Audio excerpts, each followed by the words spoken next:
Alrighty. Monster Hunter's Marvelous Combat. Oh, baby. Well, it's that time of year again. Time to explore new lands and kill off whatever's minding its own business while framing it as an act of heroics. Yeah. What can I say? It's a part of my culture. Every time I go to put down Monster Hunter, it's always, I'll just play one more. I've got time for another. Yeah. A quick hunt. Why not? Just one more hunt. I mean, I always manage to pull myself away eventually and go pet the dogs. Just one more. Still, it lifted me out of my classic seasonal depression. At least, it did up until the point it gave me stick drift, so balance has unfortunately been restored. Oh, well, bro, just go get another controller. Easy fix. It's undoubtedly addictive, but unlike the majority of addictive digital sinkholes, this one's actually quite good. But what's actually good about it? I hear nobody ask, but for the sake of the video, if you could just play along, that'd be grand. It's the combat. With a game called Monster Hunter, that might not be a shocking revelation, but you wouldn't think that had you just booted up Monster Hunter for the first time. Bro, the first Monster Hunter I ever played myself from beginning to end was Monster Hunter World for PC, and I think this was like the first one they did for PC. Oh my god.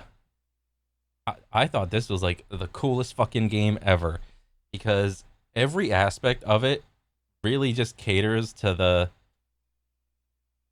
go stop nature that I really like in games. Like, yes, there's a little bit of form of like progression in that, in the beginning you're hunting like little tiny monsters, and then the more and more you play, you don't really level up your character. You just collect parts and just build better weapons to do more damage. There's no skill trees that you're worrying about. The only thing you got to worry about is the combos that you're doing and the terrain that you can utilize to kill a monster, really. But no, let's just keep going. And back in 3U, I was under the assumption that this action RPG was a lot more of the latter than the former. Not only because it's core to the motivation loop of the game, but also because occasionally combat just stopped being good. Oh jeez. I wonder what could have... Underwater combat? I cannot imagine, dude. Groundwater combat sympathizers. Bro, like when I first saw Monster Hunter being played, I think I was in like middle school, and my buddy had a PlayStation 2, and he had his Ethernet hooked up to the internet so he could play online. And I don't know, like back then I didn't really think anything of it. I just liked watching. Oh, you gotta get a paintball, you gotta throw it at the monster so you can track it. Ooh, when the monster like runs away to a different zone, unless you paintball it, you have no idea which way it went. And there's no real... Back then, there wasn't a health bar for the monster. It was just you had to go by how it was moving. Was it limping? If it was limping, it was like about halfway or like a third like health left or something like that. It was so interesting to me, but I just never gave it the time of day.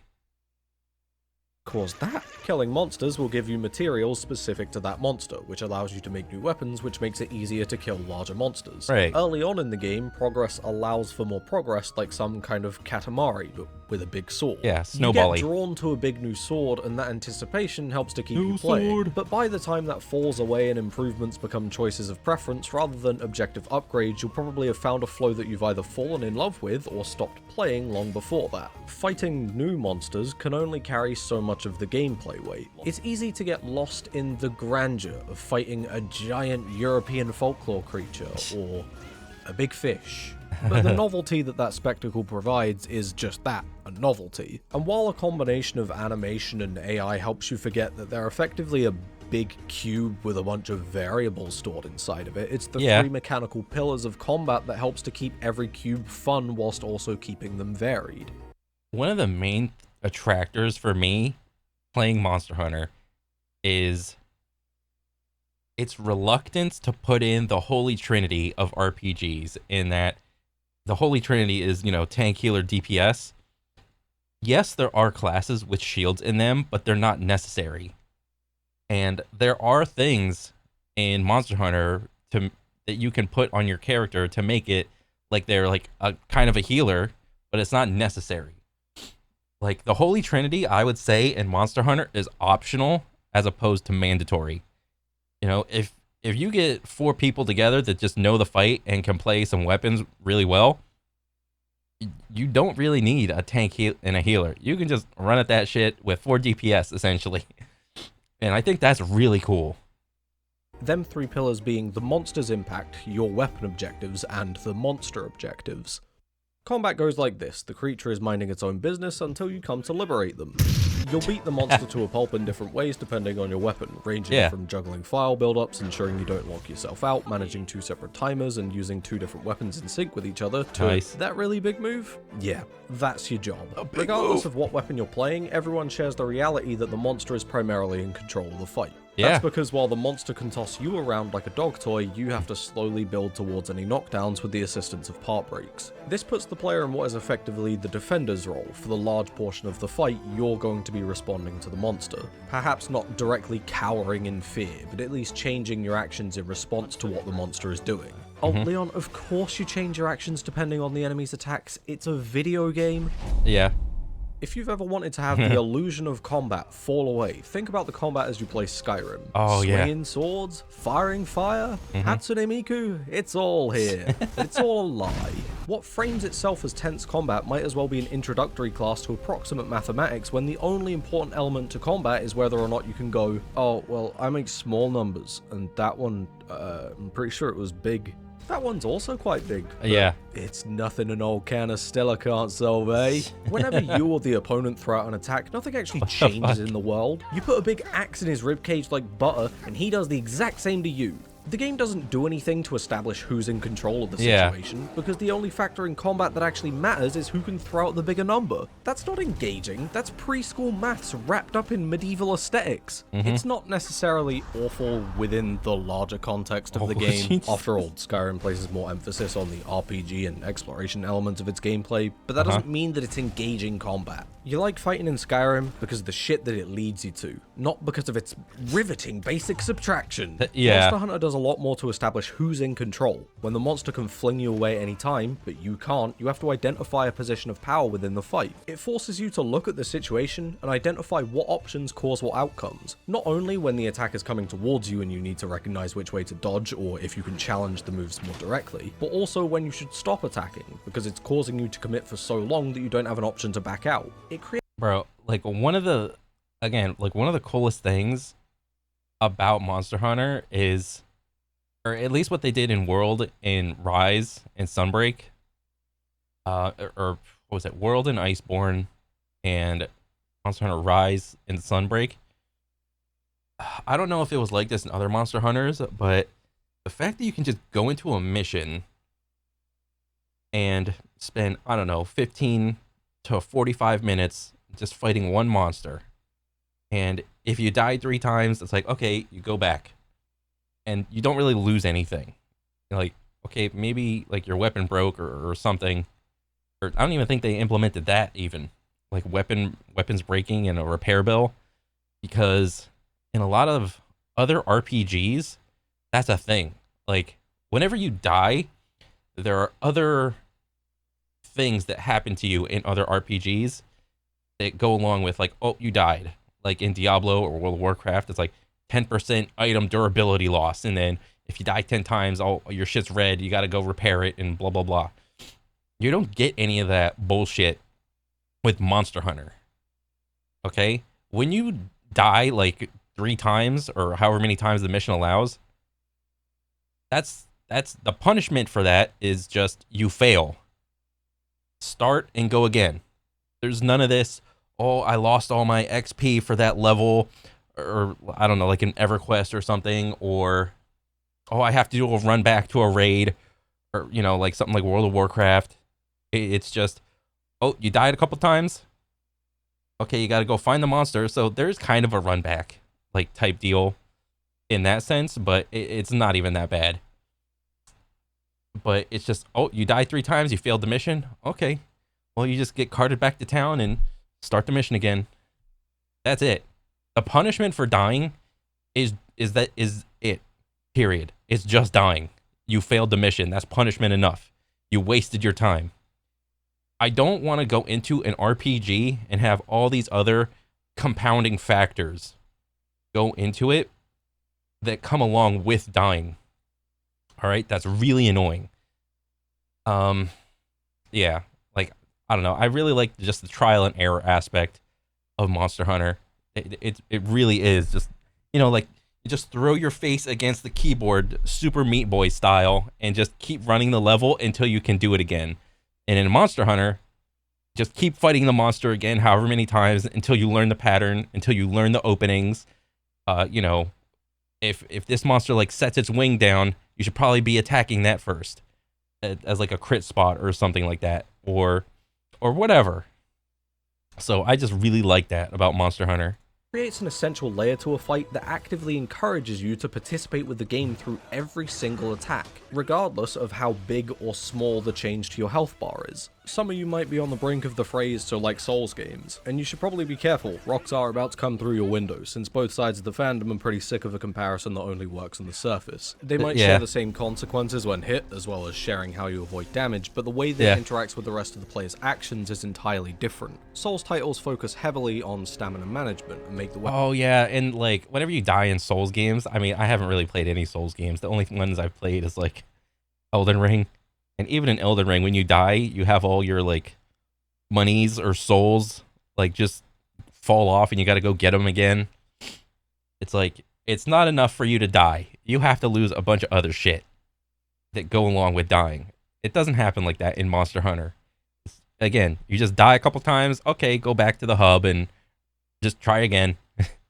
Weapons variations on attack speed, hitbox length, and stamina use. Fights are immensely tense, not only because most hits put you right next to death, but also because every offensive choice has knock-on effects on how readily you can access your defensive choices. The player wants to use their stamina to be offensive, and the enemy wants to force that resource to be defensive. And this tug of war is what makes combat engaging and satisfying to get really good at. Or you could just play pyromancies, you child. How dare you not like this game the way I do? That's a massive oversimplification of the combat, but the important part is that the player's balance for a resource is directly impeded and used against them by the enemies, which is not found in Monster Hunter. Along with a couple other differences. Enemy designs are nothing alike. Level designs exist. This bullshit. Use of combat to give players... Jesus, alright, I won't mention Souls anymore, fucking hell. Yeah. Monster Hunter has an alternative conflict, where the monster is attempting to interject with the goal that you have as a weapon user. This is where attempting to analyze Monster Hunter starts to get really messy, because depending on what weapon you're using, you're going to view this element of the game very differently. Oh yeah. Playing as a what do you call it? The broadsword in Monster Hunter is completely different than playing...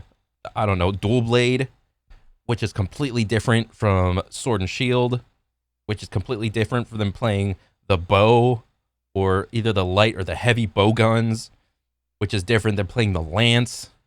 I mean, there's like a little bit of rollover in that certain, like there's a couple weapons like sword and shield versus what do you call it?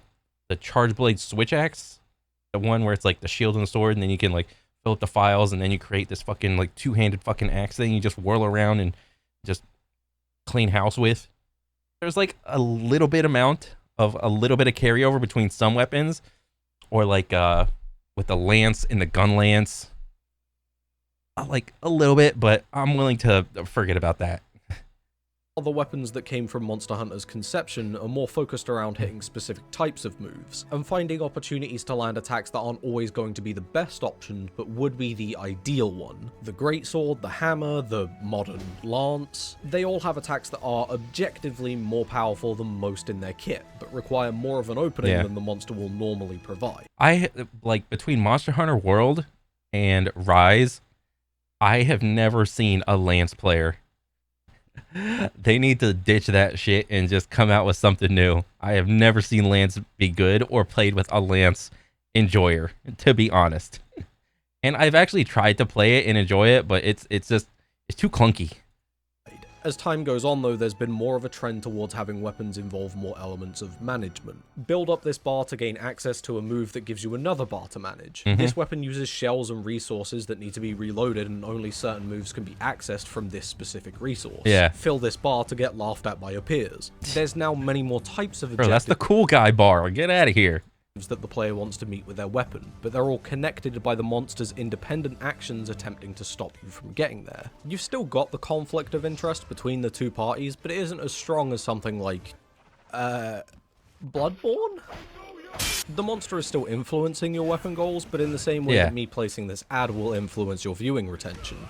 You know, it was a roadblock that stopped you from getting where you wanted to go. This causes fights to be very anticipation-orientated, not only anticipating attacks, but also building towards your desired goals and always looking for ways to speed up that process. You're still placed in the defender's role providing tension, but you're given a task as a weapon user that requires you to maintain some kind of offense. It's the conflict of your weapon encouraging you to be offensive, and the consequences of failure encouraging you to be defensive that defines the game's tug-of-war, making long strings of success intensely gratifying as you know how quickly it could be taken away from you. Keep it going for long enough and eventually they topple over and suddenly the tables have turned. This part right here, this completes Monster Hunter. Big numbers. The persistence of the player allowing the game to flip from playing the defensive and responsive role to being in the primary position of power and given unchallenged freedom to meet your weapon goals is a gratification that I don't think can be found in almost any other game. The monster is always threatening your ability to achieve your weapon goals, but for each small success, you work towards objectives related to the monster, which helps to flip the switch on the fight for a while. Knockdowns, part breaks, stuns, they're all essential beats in a fight that justify them taking 7 to 20 minutes. Like putting a monster in a different state, I think it's great to have those little ups and downs in a fight.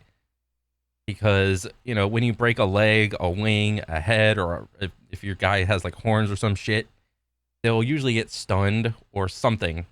Or like all the status effects that you can put on a monster or something. Like, what was it? Like paralyzed, sleep. If you build up enough fire, they'll like get like flinched or something. Yeah, I thought those were like cool little implementations that they could put in there. Because honestly, if the... You know, because like up here, he's like, what is he doing? He's sleeping. And then when the monster's sleeping, what's the try-hard tactic? Have everybody load up their 2 like gigantic barrel bombs right by his head and have some big boy weapon in your party do like a big blast or like move right on his head. And that's easily like 1,000+ damage that's going off right there. All crit. But no, I think all these like little status effects, like... just add to the game, because honestly, like, what's the monster doing if they're not getting what do you call it, if they're not getting affected by like any sort of little statuses or states like stun or sleep or whatever? The monster is literally in aggressive mode towards you the whole time. It's not enough that we kill the Rathian, break every single bone in her body and cut her tail off. Doesn't matter if we kill it 3 times, so long as she's weak enough for the brute hairs to finish her. This melding of elements, and more importantly the interactions between them, is at the core of what makes Monster Hunter work. If you remove weapon goals, the game would just become Rajang sitting you down the field and demanding that you play a special version of Patty Cake. Without the monster's impact, you'd have Skyrim, but slightly better, and without the monster's objectives, you'd have a 10-minute grind fest. So as you might be able to tell, it's a pretty tight-knit game, with a very specific idea of fun where very minute changes can drastically ruin the balance of systems at play. Anyway, here's 3 other players to take aggro for you, and every weapon play is entirely different. Have fun spending 10 hours figuring out if you don't like the weapon or you just don't like it against the big fish that spends most of the fight underwater. Oh, wasn't Monster Hunter so much better when you didn't bring the right items, so the pace of the fight was fucked? Most games... Oh god, wait, what was that? Let me see this. Bring the right items, so the pace of the fight was fucked. Okay. Old Monster Hunter is very flawed. For the love of God, stop asking for remakes. Yeah, I think, honestly, Monster Hunter World and Rise, albeit there are like a couple things that are wrong with it, I think they are way better for the audience. I love Monster Hunter now because of like all the, I don't know, modern quality of life implementations that they have.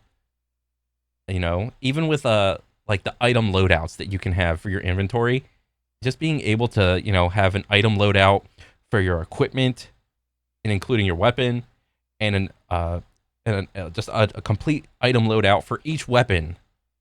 So, you know, if you play like a longsword, you don't need any bullets or arrows or anything like that. But if you play like one of the guns, one of the ranged weapons, you got to add those items in. I don't think the old Monster Hunters had loadouts.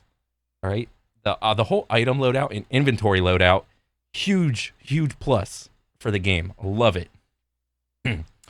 um, for the modern audience, but so like when I was playing Monster Hunter World, you know, I would do the whole thing of consuming a ton of content, and eventually I ended up in like the speedrunner era or the speedrunner area of YouTube, and then they all had their own little 2 cents to say. And one of the main things that that they didn't like, I would think, at least from that perspective, is that they didn't like having to farm all the items to go for their runs. They just want to, you know, have the items. And now, granted, Monster Hunter, both World and Rise, I think they give you a shitload of items all the time. But speedrunners just literally just chew through the items. So, I mean, it's kind of understandable for them to ask for that, like have like a speedrun mode. But I don't know. I think what they have done so far has been good, but whether or not they want to implement like a speedrun mode where you just get infinite of all items, I mean, just give it to them. Just have it be like a separate mode. You know, that like you have to unlock speedrun mode in that you have to play, if you want to unlock like I don't know, what do you call it? The speedrun mode of a mission.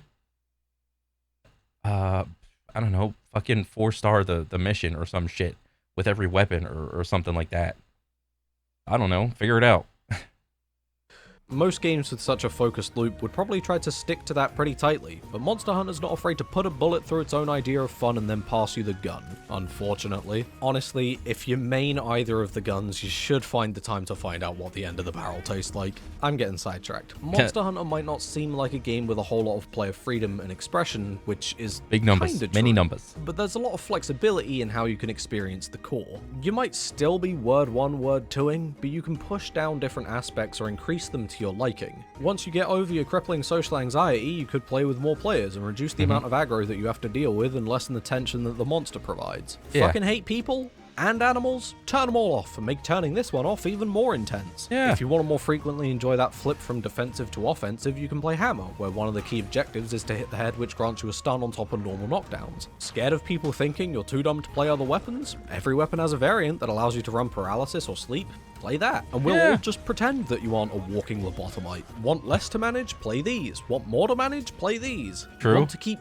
all of the elements the same, but see every single action that takes place as an opportunity? Play this. You know, it's not exactly fucking silly putty, but it is a very moldable experience that allows you to pick and choose the elements that you want to play into the most. Still though, surely adding 3 other people completely dissolves any sense of urgency to a fight. You might not be wrong in that assumption. Having 3 other people to take aggro does spread enough of the tension to the point where it's rarely felt, but it's still a good time even if it is a bit brain AFK. You don't even... Yeah, but to do that, like even if you want to add like play with like 4 other people, you still have to know the monster's attack patterns and to know where the openings are, even if the monster isn't attacking you directly, because a lot of the attacks for a lot of monsters are very like just AoE centric, you know? Even really need to communicate with each other. You end up coordinating naturally thanks to how the different weapon goals all end up melding together. If the hammer player's goal is to get them stuns going by hitting the head, and the longsword's goal is to manage their meter and cut the tail, they'll end up working together like star-crossed lovers even if they can't talk, but with a big dragon between them. Every time the hammer player gets a stun, the sword gets to go for the tail, and all the time that the sword player is managing their meter, they're building towards a knockdown, which gives both of them an opening to their goal. Cut the tail, and the hammer then gets a free opening of their own. Each individual success helps to lead to somebody else's, even if that was never in the player's intentions. Does that sound like fun? No? Then fuck off. Dynamic balance means that all the content can be beaten solo, it's just more Yeah. on you when you're getting ballsed on by Apex Rathalos. It's not like that other action RPG where the combat and tension is so deeply intertwined that doing bosses co-op almost actively detracts from the experience. When people talk about Monster Hunter and what they like about it, it often comes across as a bit vague. Fight big monster, good. Alright, grand, but like, are we out here waiting around for the big glowing eye to open up? What exactly does that mean? I think the answer ends up being so vague because it's hard to pin down the exact reason everyone's able to play Monster Hunter and enjoy it when everyone's playing nearly entirely different games. I love Monster Hunter, and they love Monster Hunter.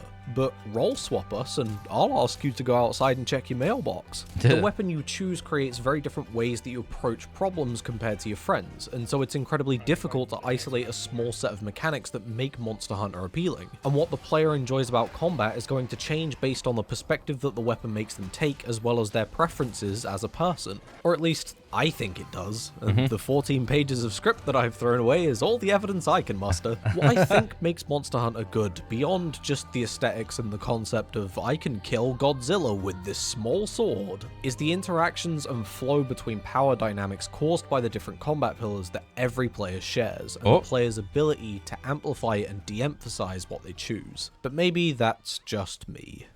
But at least we can all agree it isn't fucking egg quests. Oh yeah. I like them, they make the world more realized. No, you Oh, fuck those fucking egg quests, dude. Those things are stupid. fucking don't. Oh, the Jaggies are looking at me strange, and so the egg exploded. You know what? Fine. Here's the controller. Don't worry, it's not the one with stick drift. I bought a new one, even though I don't really have the money for it. Go on, play it. Go on. Right now, I'm watching. Oh, man.